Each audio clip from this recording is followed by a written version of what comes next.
This is the Young and Growing Podcast. I didn't start this journey with every tool that I needed to get to where I needed to be at right now. With Isaiah Gunther.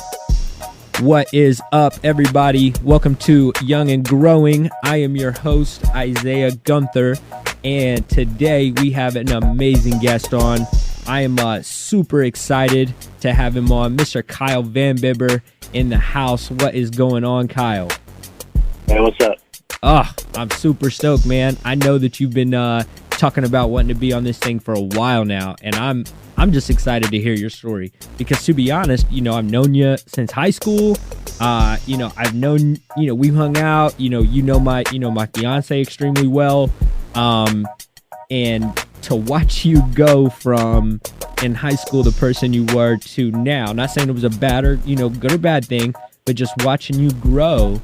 It has been not only extremely interesting, but I know that you've had to have picked up something, because I remember talking to you years ago and you were asking me, what should I do here and there before you even made the decision.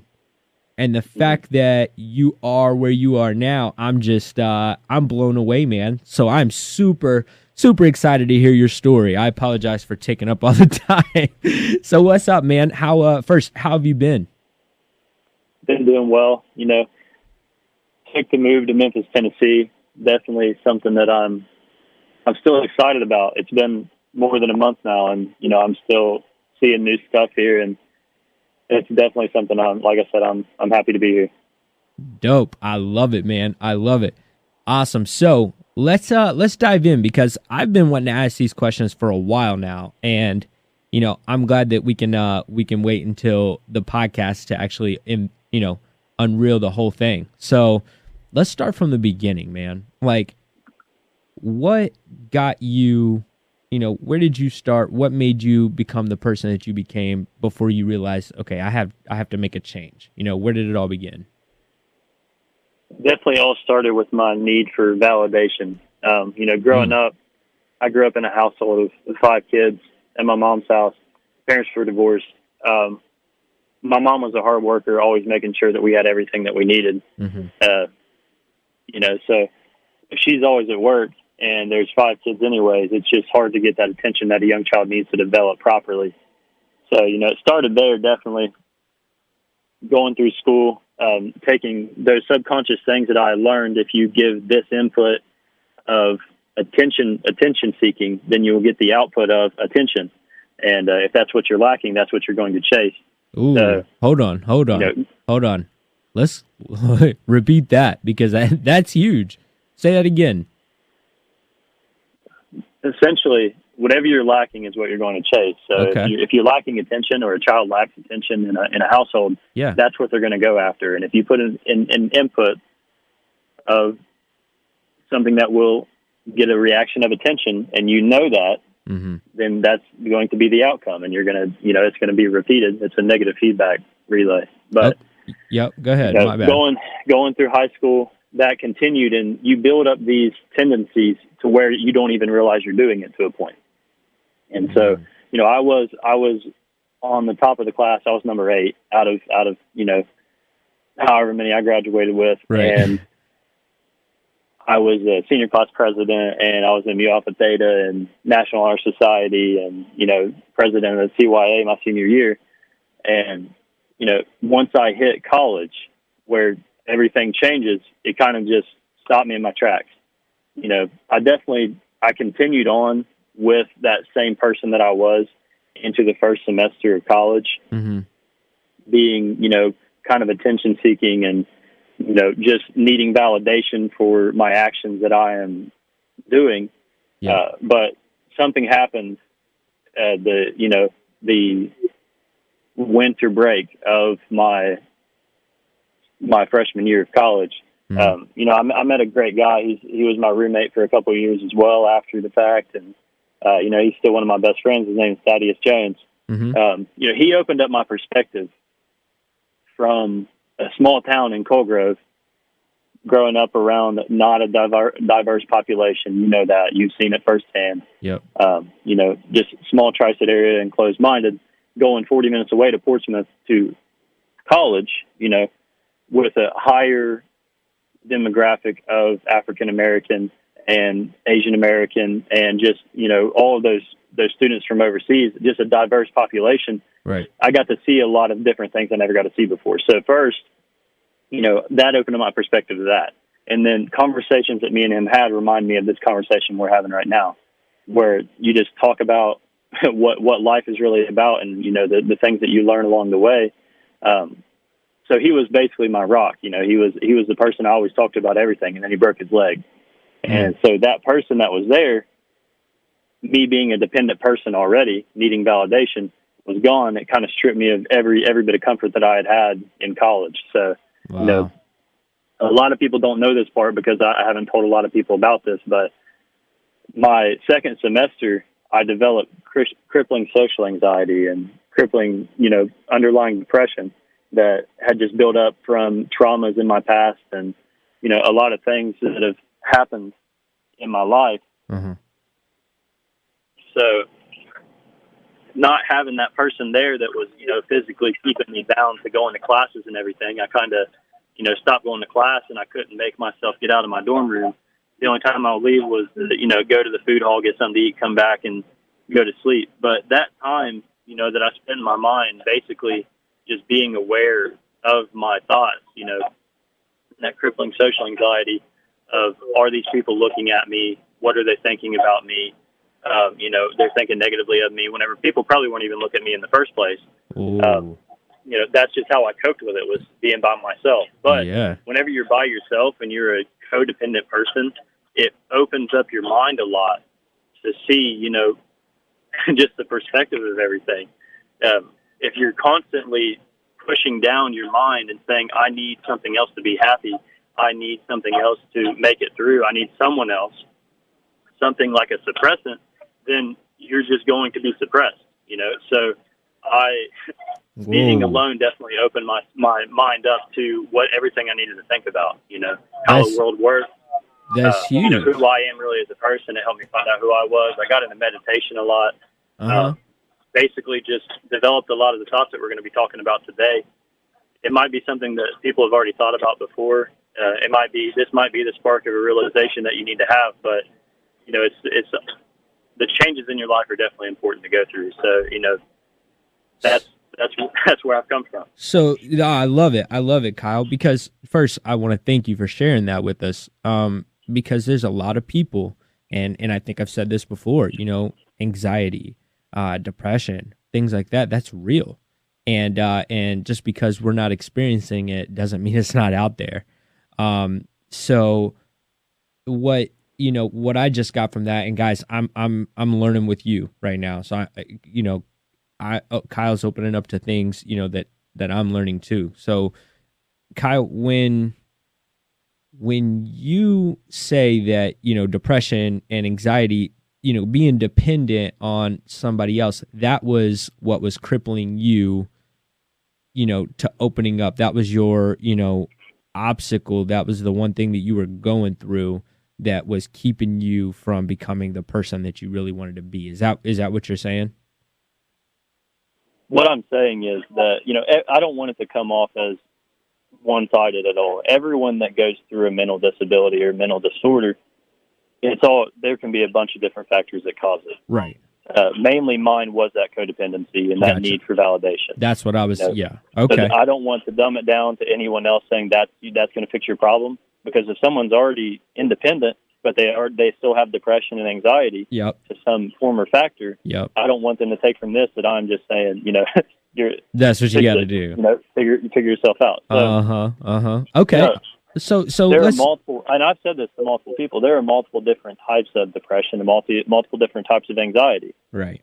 So, you know, whenever I was growing up, I had an anxiety, but it was more of a nervous, sweaty anxiety about my health. And then the anxiety that I developed later on that came up was social anxiety about other people's thoughts. Mm-hmm. So that's the difference in that, basically, is what No, I love it. So Kyle, you started to realize you're in your own thoughts, and you started to be aware, right? You said you started to kind of get into meditation, things like that, but you started to be aware that, hey, I am codependent. I do need, you know, I need something to kind of cope with this thing. Start walking us down, what that was like, and, how did you start to develop these things to kind of overcome it? Yeah, definitely. I've had the same conversation with a few people, and what I say to it is, my story and where I came from and how I developed is a lot different than how other people might attack the same problem. Mm-hmm. If I'm on point G in my life and you're on point A and you need to start somewhere, I can't tell you point A, point B, point C, point D, and point E. I can just tell you I'm at point G now and I came from point A and this is how I did it. Right. So, how I did it was definitely becoming aware, like we mentioned. The meditation, it doesn't have to be cross your legs and hold your hands up and say Om. It's spending time alone and breathing and just taking the time out of the busy world that we live in, because we live in a very urgent world and a very demanding world. Mm-hmm. So, that's all placed on us just by time is an illusion. It's passing time is how you spend it. So I compare this to what I say shower minutes.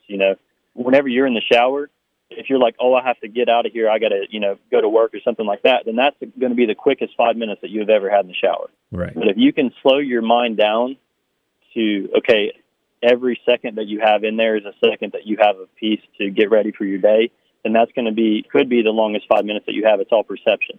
Ooh. So taking that time to slow down the urgency of the world is definitely where I started, because anxiety, if you've never had it, it makes you feel like everything is just fast, Mm-hmm. So taking that time to slow down, like I'm saying, that's where I started with the meditation. It's recommended you take an hour or 2 hours when you wake up of silence, just listening to silence and listening to your thoughts. I meditated just throughout the day and just started, it started with just very hard to do and slowly became something that I was always doing. Mm. Whenever I was at work, whenever I was driving, whenever I was doing anything, my mind was aware of what was going on, and I was just thinking, okay, this is how this works. I didn't start this journey with every tool that I needed to get to where I needed to be at right now. I still learned things along the way. So I would say probably half a year into just the realization that I needed to really work on myself, I had a conversation with a friend's dad.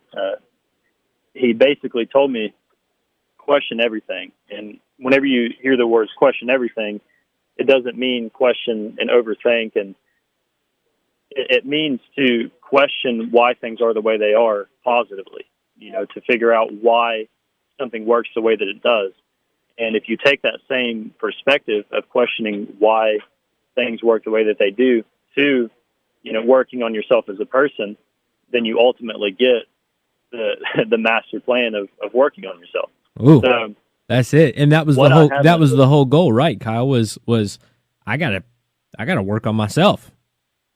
Yeah. I love it. That's not even the end goal, though. Because you get there, now you have the realization and the tools. You still got to work. So going from learning that bit of knowledge to what I had ahead of me as a person, because I realized at this point in my life that I was a toxic person in relationships to myself, to my family members. Even if other people on the outside didn't see it, I still have always had the problem of wanting to be the best version of myself. That's not necessarily a problem, but whenever you're very critical of yourself constantly, then it is a problem, So going from point A to point G, I've learned at this point that I need to be patient with myself. Being patient with yourself is one of the most important things in life. That sense of urgency, you take that same patience from backing up from the quickness of life and apply it to yourself, being patient with yourself and having positive thoughts as well. Having those reassuring thoughts and those affirmations daily. If you mess up on a task that you're completing, don't be hard on yourself for it. Say, it's okay. This is just practice. I'll get better next time. Mm-hmm. And you take that patient aspect with yourself, and then you start to really, develop, at least I did. I developed a love for myself that I had never known before, and I didn't even know I needed it. You know, those are problems a lot of the times whenever people have any problem with themselves, it's realizing it. And you've probably heard that before. Half of the journey or half of the battle is just realizing the problem that you have. Yep. And then you come to a crossroads. Mm. So you've realized the problem that you have. Now you either continue to go with that problem and allow it to be your story and say, I am this way because of this problem and what I've been through, or you take the hard road and you say, I realize this problem that I have and I want to work on it to better myself. Oh. And the whole reason that I use that metaphor of the point is it takes a lot. You know, it doesn't even end it from A to Z. There could be multiple different points after that, but it takes a lot to get to where you're going. Mm-hmm. And if you take the path, which I had for a long time, of the, you know, I know something is wrong, but I don't want to work on it. It's not necessarily you don't want to work on it, you don't know how. Ooh, So, hold on. This conversation we're having right now, if anyone listens to it, they realize that if they do have a problem, that there is a way to, you know, work on yourself and ultimately love yourself. Kyle, I love that, dude. I love that. That's perfect. I mean, you got to be able to be like, okay, I got to look at the positive side. Number one, I know there's an issue, and you can either, one, take the path that a lot of the easy path, right? The comfortable path of, okay, I'm just going to blame it on this problem. It's going to be the excuse in my story. Or you can take control of your situation and say, I'm going to be somebody, and this problem is just a side note. This problem is going to be there, and I'm not going to let it determine who I am. Man. Ooh, I got cold chills when you said that, Kyle. I was like, oh, snap. It's getting real. Awesome. So your story does not define you. Yeah. Yeah. You know, I continued to use it as a crutch for a little bit, and even into my journey of realization and betterment, I didn't realize that's what I was doing. You know, I, to a point, would say, okay, I am still this way because of my anxiety and depression. Yeah. But you don't have to carry that with you. You know, my story no longer is I had anxiety and depression. I don't even think about that. Yeah. Now I'm on a different portion of my life, and I've chosen to focus on the problems at hand now, because we live in a world where there's always problems. So Kyle, no matter what situation you're in. Go ahead. I got a question. So, and it's going to kind of maybe take us down the next path, but now that you see it, now you're learning and you're overcoming, you know, that obstacle. You're like, man, I'm not even thinking about it anymore. Like, what was that, you know, what were some of the things that you did to start putting yourself in that uncomfortable position? Because I know it was uncomfortable trying new things. And I think a lot of people know that there's something out there, and I think it's fear of being uncomfortable and trying something new, especially coming off of, you know, anxiety and depression and things like that. You know, yes. How can you help somebody, you know, and again, it doesn't have to work for anybody or for everybody, but, you know, how did you start going, okay, I'm going to start trying something new, something I haven't done before, and really start getting uncomfortable? I knew for myself, you know, I had to make a change. I couldn't live the rest of my life with the anxiety that I had. I wasn't ever going to, you know, progress any further. Ultimately, for me, it was photography. A lot of people, you know, I never came full out and said it in a public space that I was a photographer, and I still wouldn't say that, but I just took pictures. So, you know, I used that time behind the camera and behind the lens to distract myself from the anxiety that I had, and it put me in front of people.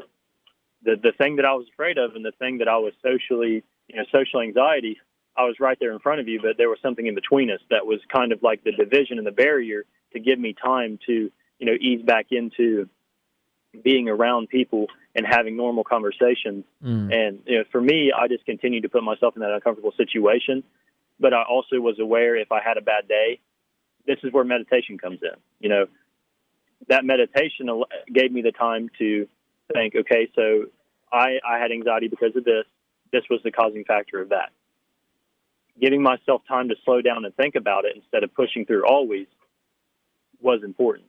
So whenever you are working on yourself or going through a problem, you have to be aware of what's happening around you and how you're doing. If you push yourself too far, it's not going to help all the time. Mm-hmm. Sometimes you do have to push yourself further, but if you push yourself too far is a key factor. So, definitely doing something that betters you and gives you, some sort of joy, like a passion, definitely is where you should start, I would say. I love At least it. for myself, it did. I love it. And so now, I know the transition that you changed into, and I don't want to come back to being dependent, right? But I also know what it's like to work in an environment with people that not only believe in you, but also have your back. So now that you've overcome it yourself, right? You've overcome these obstacles and you started to go, okay, now I know that I need to work on me. I can get past these bad days. I know that I just got to go out there and hustle. Now you have a support system and a team around you. How important of a role do you think that is when it comes to people, young like us, to develop or to, surround themselves with people that are, willing to not only encourage, but help them grow? Because I know that you made that leap too and surrounded yourself with some great people, and, it's helped you, times 10 everything that you've been doing, So I'm just curious, what are your thoughts on that? It is definitely important to surround yourself with like-minded people positively. You brought up a good point. I was a dependent person and I got away from it, and then I put myself into an environment that could easily become dependent again. Mm. If I depend on my mentors to carry me through everything, then I could easily become codependent. But I know that they are here to help me, and I am still growing on my own. Mm-hmm. The positive environment is what is needed. I was in a negative environment, and now I'm in a positive environment of not dependency. It still teaches me to be independent, right? But also just grow. Everyone around me is always growing, and if everyone around you is growing, you're probably going to grow too. Oh, hold on. Say it again. Say it again for the people in the back. If everyone around you is growing, you're probably going to grow too. I love it, dude. I love it. If everyone around you is growing, you're probably going to grow too. That is, oh my God. Tweet it later, man. Tweet it later. I love that, dude. I love it. So you notice that you had to figure out you first. But then after you figured you out, then you said, okay, now I've got me. Now I know that I can't surround myself with the, negative or, people that are, pushing against what I've worked so hard for. Now I got to find an environment that suits and helps me grow. And of course that could be anything for any of us, but you found yours.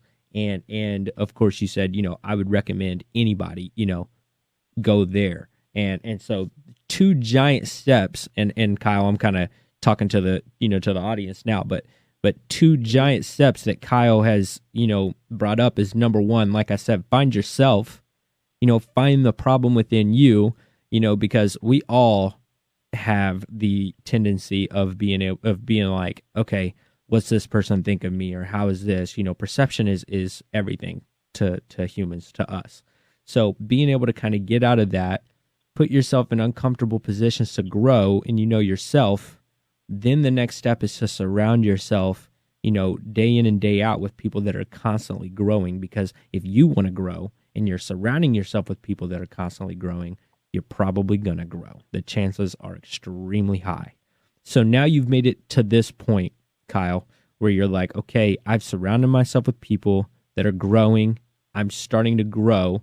I know that you're extremely happy being where you are in Memphis right now. Now here comes the big message, right? What's one thing that you take from your life that you would say, okay, now here I am, and it could be something that you just overcome maybe yesterday and figured it out. It could have been years ago, but I want people to go, okay, this is one thing that I know that I need to do to make sure that I know I'm on the path to move forward, wherever that is, right? Your A to G, which I love that analogy. Mm-hmm. Like, you don't know the points after G to Z, right? And it could be anything, but how can people know that they're on the right path?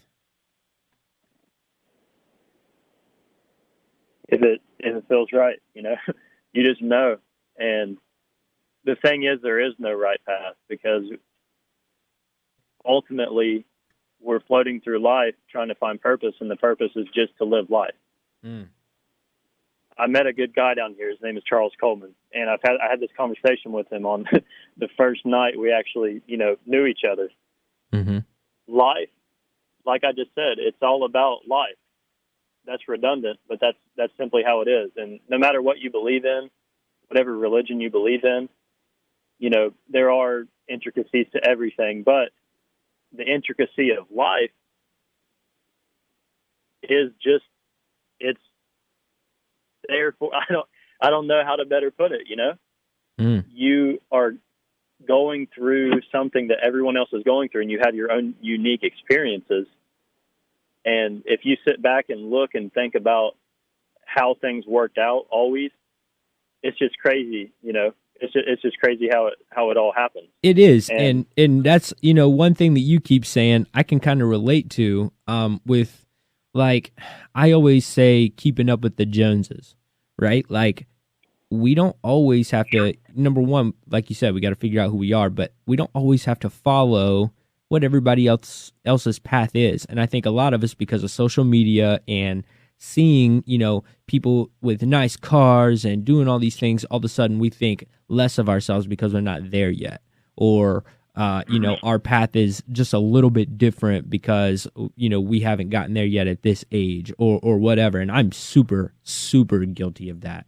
I want to, achieve everything fast, but everything that, I think about, like, I'm achieving things faster than some people, but some people have achieved way more, way earlier than me, So in the end, I know that... Definitely, that's a good point made. In the business that I'm in right now, it's very easy to get caught up in comparison. Uh-huh. If someone is doing better than me, I can feel bad about it or just be motivated to do better. Right. So a couple of things to take from that. This can apply to everyone, not just a sales position or a financial advisor position. You have to run your own race. And whenever you're running your own race, you have to focus on yourself, focus on your development, have blinders on, and I just say be pissed off at the person ahead of you. That's the only person I'm focused on. And I'm not worried about how they're doing it. I'm worried about how I can better myself to get into that position. Right. I always say be a sponge, soak up, learn everything, learn everything you can. You never know too much. And even if you know what it is that someone is talking about, still give them a listening ear, because you can still pick up on something that needs to be learned for yourself. You're placed in every position in your life for a reason. I believe that there's a reason for everything. Honestly, I mean, you've opened up my eyes just on this, on this podcast. It's just thinking about, okay, like, perception. I started thinking about that, like, big time. Like, it's not that I need it, but not perception, validation. Like, it's not that, we all search for validation. And, sometimes I think I'm guilty of validation in little ways, or wanting validation too much. And I think the way I guess I try to overcome it is gratitude. I guess I try to practice gratitude a little bit, I'm just, spitballing here. That's just what's on my brain. But you definitely made me think a lot about, how we got to put, those things aside and dependency aside and start to think about, inner, even deeper about who we are, and try to learn try to learn ourselves a little deeper before we ever, try to go out and do something for not only somebody else, but for or with somebody else, So I love that, man. You've given me some really good points, and I'm very grateful. Thank you. Give me something closing. I thought, as soon as I started to close a little bit, and then you started hitting me with great points, and I'm like, oh no, we got to keep going. So hold on. So give me something to close. Give everybody something that they can just take with them. some final thoughts, anything that you have after, sharing what you've shared. No matter what you go through, life is always still ahead of you. It's never too late to make a change or to do something that scares you or gets you out of your comfort zone. But keep in mind also that if you wait your whole life to do something to get out of your comfort zone, then you will spend your whole life not out of your comfort zone. No matter what position you're in, an environment you're in, there will always be problems. It's all about the perspective that you take with the problems that you have. There's always something to learn as well, like you were saying, be a sponge. So growth can always be had, even if you think you're at your peak. You're never at your peak because you can always grow more. It's also okay, one last thing, to take a step back and look at how far you've grown, because you do deserve, to see where you've come from. Mm-hmm. Don't spend too much on it. Mm-hmm. Because I have so much more to say, man, but I know you got to get going. No, you're okay. No, you're fine. Celebrate the victories. David Goggins says that. Celebrate the victory. David Goggins says that. Go ahead. No, David Goggins talks about the cookie jar. Whenever times are getting tough, dig into the cookie jar and think about an accomplishment that you achieved. Whenever you're down in the dumps, don't forget what you've already accomplished to even get to those dumps, right? Like, don't forget those accomplishments. I love that, dude. Keep going. So, no matter where you're at, you like I was saying, you could always have more growth. Yeah. But it's okay, like I was saying, to, like you said with David Goggins, that's a great guy to listen to. It's okay to take a step back, but always be aware that you're not becoming stagnant in the position that you're in. And get back to growth at some point. Take a rest when you need it. That's. I thank you for having me on here, man. Oh my gosh! I urge people to be genuine. I urge people to just do something that gets you out of your comfort zone. You'll definitely find a lot more in life if you do that. Oh, dude, Kyle, thank you so much, man. Thanks for just taking your time, not only to hang out, but to share your story and to really not only open up my eyes, but I know for a fact when we share this, I know some people are going to have some really great comments about, what we shared today. So thank you so much, man. Thanks for joining us on Young and Growing.